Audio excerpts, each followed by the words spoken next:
Il-Ministru responsabbli mix-Xandir Pubbliku Dolores Cristina tiddefendi lil kap eżekuttiv tal-PBS Anton Attard. Daw wara li għall-mistoqsijiet ta' One News kemm Anton Attard kif ukoll l-uffiċċju tal-Prim Ministru konfermaw li l-kap eżekuttiv tal-PBS kien preżenti waqt laqgħa li fiha l-Prim Ministru qal lil Franco De Bono li ma kienx qed jattakka biżżejjed lill-Partit Laburista. Il-laqgħa bejn Franco De Bono u Lorenz Gonzi li għaliha kien preżenti Anton Attard issemmi tal-ewwel darba minn Franco De Bono waqt il-programm 903 fuq One il-ġimgħa li għaddiet. Jiena f'waħda mill-laqgħat li kellim mal-Prim Ministru. Tajjeb kien hemm uffiċjal tal-PBS preżenti meta l-Prim Ministru qal li m'intix tattakka l-Labor biżżejjed. Kontatta di, però l-imaġġ li kien hemm uffiċjal għoli tal-PBS preżenti għal dik il-laqgħa. Jumej wara id-dikjerazzjoni għal mistoqsijiet ta' One News kemm l-uffiċċju tal-Prim Ministru kif ukoll il-kap eżekuttiv tal-PBS stess Anton Attard ikkonfermaw li l-uffiċjal għoli tal-PBS li semma Franco De Bono huwa Anton Attard stess.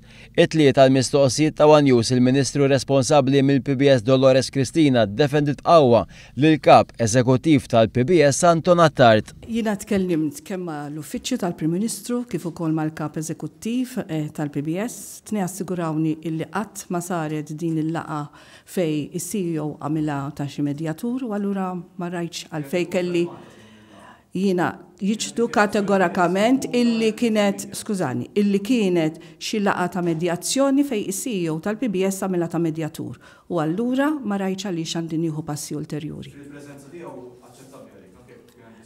Hemm ċaħda sħiħa illi saret din il-laqa ta' medjazzjoni. Min-naħa l-oħra l-Viċi Kap tal-Partit Nazzjonalista Simon Busuttil naqas milli wieġeb mistoqsijiet ta' One News dwar jekk l-imġiba ta' Anton Attard hija aċċettabbli u qal biss li One News għandu jistaqsi dwar dan il-każ lil Anton Attard jew lill-Uffiċċju tal-Prim Ministru xi ħaġa li One News kien diġà għamel. Sar magħruf fl-aħħar jiem kien hemm konferma min-naħa tiegħu stess li l-kap eżekuttiv tal-PBS Anton Attard kien preżenti waqt laqa li kellu l-Prim Ministru Lorenz Gonzi ma' Franco De Bono li fiha il-Prim Ministru qal lil Franco De Bono li ma kienx qed jattakka biżżejjed lill-Partit Laburista.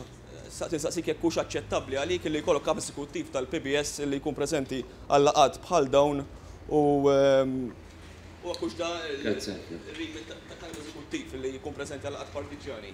Il-laqgħa li semmejt illi fija qed tgħid kien hemm il-Chief Executive tal-PBS nitolbok issaqsi lilu għax jiena ma nafx biha. Tony, ma nafx jekk trid iżid xi ħaġa fuq. L-Uffiċċju tal-Prim Ministru konferma ta' Dr. Busuttil. L-Uffiċċju tal-Prim Ministru. Ċaħat ieħor.